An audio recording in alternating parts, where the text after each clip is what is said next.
Okay, so it was Nathan's idea to have 9 dates in a row, and I underlined Wednesday, 14th of February, as the date of the bonfire hut, which turned out to be pretty spot on, I have to say, Nathan, because a very, very major bushfire did begin to burn on this date. Well, it actually began just before, on the 13th, which is 24 days before, Friday 9th of March. And Nathan, you were born on the 24th. So the putty fire began on Tuesday the 13th. It grew large on Wednesday the 14th. It went from being hundreds of hectares to thousands of hectares on Wednesday the 14th. What else happened on Valentine's Day and Ash Wednesday 2018? It snowed in Tasmania. Mount Wellington had snow. Jacob, you come from the land of ice and snow, Minnesota in the USA. Nathan, you're from King Lake West, and you were a frequent visitor to Darwin up in the Northern Territory, where there's a big tropical low over the Northern Territory right now, and it's going to become a cyclone right in time for Jake's birthday. It's going to become a cyclone on Friday, the 16th of February, which is the date I put an asterisk next to. And so the date of the formation of Tropical Cyclone Kelvin looks to be Friday, the 16th of February. Hasn't happened yet. Looks like it will. Which is 9 days after the anniversary of Nathan's death. Nathan, you died on Wednesday, well, it was Saturday, wasn't it? This year it was Wednesday, the 7th of February. But in 2009 it was Black Saturday, the 7th of February. 9 days later, it's the anniversary, the 35th anniversary of Ash Wednesday. I think I've been saying the 25th anniversary, but it's the 35th anniversary of Ash Wednesday. 35 years since Wednesday, the 16th of February, 1983. And another mass shooting in America on this date too, but they've become quite commonplace in the United States as they refuse to do anything about gun law reform. And I've made a few videos on that as well. So, Jake is Satan the Romantic.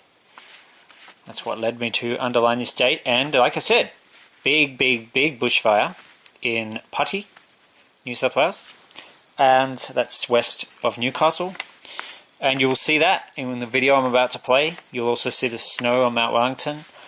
And you'll see the tropical low that's going to become a cyclone, right in time for Jake's birthday on Saturday the 17th of February. Dead, 14. Well, yeah, there was a lot of dead people in Florida from a shooting, unfortunately, on Valentine's Day, 2018. The dead brat, Satan. Satan, the one they like to blame for all the bad stuff that happens in the world. But Satan is not actually responsible for all these shootings that are happening in the United States. The people that are blocking gun law reform are actually Christians. So, good luck maintaining that look, that mask of being caring for your fellow human beings while ever you continue to do that. Because it's not a good look, I can tell you now. Having Donald Trump as president is not a real good look either. Anyway, I'm going to play the 10-minute briefing.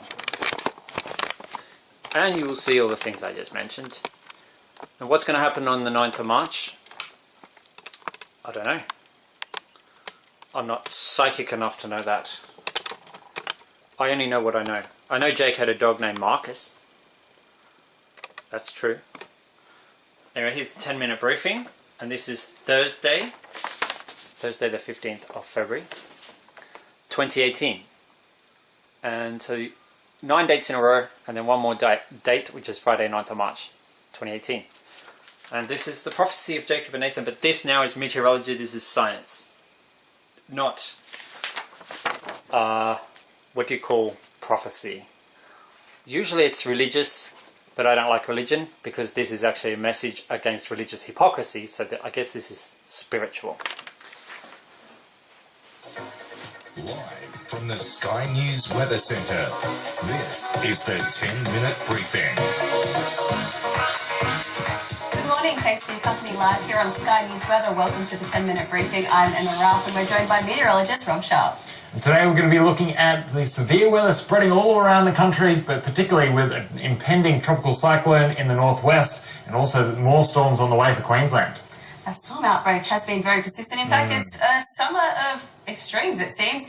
We are seeing heatwave conditions in Queensland, but in Tasmania yesterday we even saw some snow with the passage of a strong cold front. Now this is what it was looking like on the ground in Mount Wellington. Yeah, Mount Wellington, winds gusted as high as 139 kilometres an hour yesterday, and the feels-like temperature dropped as low as minus 19 degrees when it was 0 degrees on top of the mountain. So very cold there. Also very nearby, Hobart gusted to 98 kilometres an hour as that front moved through. So quite a wild and windy day in the south. Definitely an understatement there. Now let's take a look at the current temperatures around the capitals. Now it is much cooler in the southeast in the wake of that strong cold front, but further north we are seeing severe to extreme heatwave conditions for much of Queensland. Temperatures soaring well into the 40s, some areas even seeing around 45 degrees. Yeah, in fact yesterday was the second day in a row where we had the area average temperature across Queensland to be above 40 degrees, and that's the first time that has happened in February on record. So very crazy amount of heat lingering there. But right now let's have a look at the tropical low. So you can see it rotating on the left of your screen there with the radar footage, and so there's quite a lot of rain building across the WA Kimberley, and we're going to be seeing some very wet conditions lingering over the next few days. So that tropical low is going to be shifting further westward over the coming days and moving off the WA Kimberley coast and should become a tropical cyclone at some point tomorrow.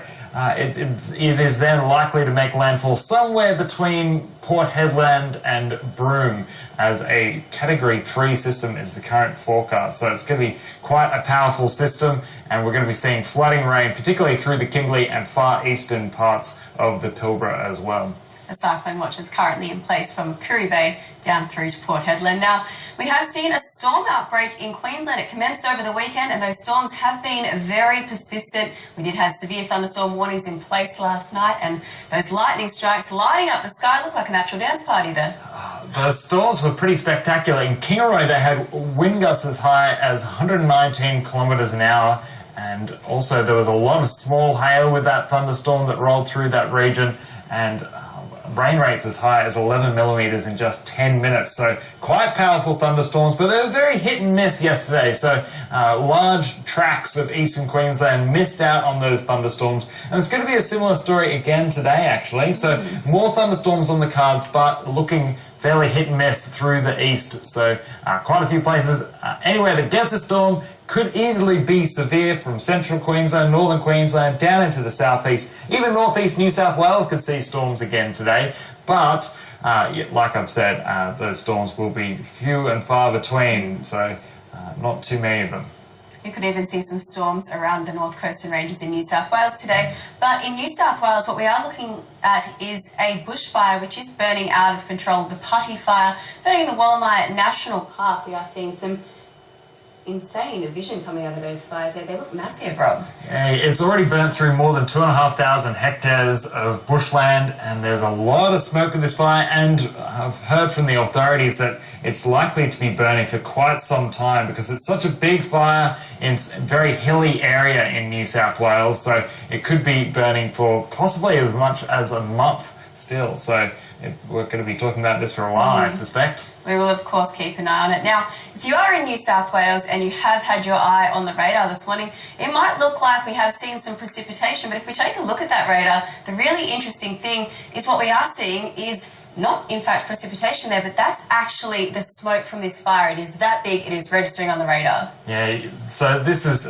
being picked up by the radar because the radar is looking at all of the particles in the air. So normally it finds the particles of water in the atmosphere, but in this case it's all of the ash and embers from that fire being picked up by the radar. Hopefully that stays, well, under control is probably not the right word right now, is it? Well, we'll keep an eye on Becomes it. under control. Yeah, That's exactly what I was looking for.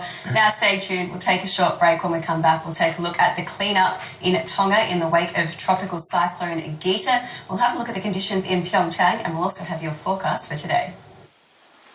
So yeah, the cyclone that hit Tonga was at midnight on Tuesday the 13th of February. And like I just said, the 13th of February, or maybe I didn't say it, I'm not sure. But the 13th of February, Tuesday, was exactly 24 days before Friday the 9th of March 2018. And Friday the 9th of March 2018 is the 27th birthday of my friend. So, Friday 9th of March 2018. And so I've got a friend turning 27 that date, and Nathan Breeze was born on the 24th, Friday the 24th of November 1995. So 24 days after the 13th, given that Nathan died age 13 and he was born on the 24th, 24 days after the 13th is Friday 9th of March. So there you go, another connection in this prophecy of Jacob and Nathan. Here we are, back to the story. Thanks for joining us. You're back with us live here on the 10-minute briefing. Now, the cleanup in Tonga is underway after tropical cyclone Gita caused absolute carnage on Tuesday.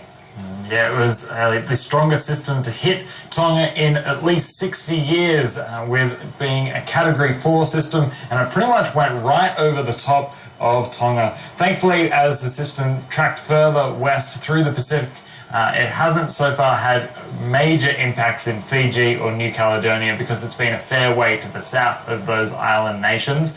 But it is looking like it's going to be tracking further south, and it's going to impact on New Zealand as we move into the start of next week. But by then, it won't be a tropical cyclone anymore. It'll be an extratropical system, and it looks like it'll be a little bit weaker, and so we'll see pretty heavy rain and some gusty winds, particularly through the North Island of New Zealand on Monday into Tuesday, but it won't be nearly as destructive as it was in Tonga. Now, changing pace a little bit, taking you across the globe to Pyeongchang, where the Winter Olympics are currently underway. Now, yesterday, Gangneung Olympic Park was closed due to strong winds. Spectators were evacuated by mid-afternoon and urged to go indoors because of these windy conditions. Even general admission to the park was stopped by about mid-afternoon. The windy conditions also saw the postponement of several events, including the women's giant slalom on Tuesday. But unfortunately for some, these winds have been sticking around and has been a little bit late, causing injuries and all sorts of things. The winds have been quite strong with a high-pressure ridge that's starting to push into that region. It's quite a strong ridge of high pressure, and so that's why we're going to start to see some clear skies over the next few days. So we'll have a look at the chart now of what we're expecting in Pyeongchang weather-wise over the next few days. So let's have a look at this. You can see that now under a ridge of high pressure, there is a weak front and low pressure system affecting Japan over the next couple of days. But that high is really going to ridge in and bring calmer weather over the next few days in Pyeongchang. And then probably not going to see all that much snow in the next few days. So the next major snow outbreak will be sometime next week. This high-pressure system is good news. I'm absolutely hanging out for the aerials event tomorrow. I'm sure you are. It has been good tuning into the Winter Olympics. Now back on home soil, let's take a look at your full weather forecast for today. And in Queensland, the risk of thunderstorms is yet again there, and we are going to see very hot conditions skipping Queensland and down to New South Wales, Rob. Yeah, a few showers and storms also for far northern New South Wales, but the rest of the state looks dry and sunny, and we'll also see generally dry weather across Victoria again today as well. Just a few showers in the far south. Now into Tasmania, they'll be continuing to see showers through the west in particular as a front moves across. This front isn't nearly as strong as yesterday's front. Similar story for South Australia, where we're going to see a couple of showers in Mount Gambier, but the rest of the state will be dry with temperatures a little bit below average statewide. Perth is looking pretty hot today, 37 degrees, that's 7 above the February average. A few storms up in the Pilbara, but a lot of storms and heavy rain for the Kimberley today, and also parts of the Northern Territory top end. Now stay tuned, we will of course be keeping a very close eye on that tropical low as it potentially becomes a tropical cyclone, and we'll also keep an eye on those storms set to break out in Queensland this afternoon.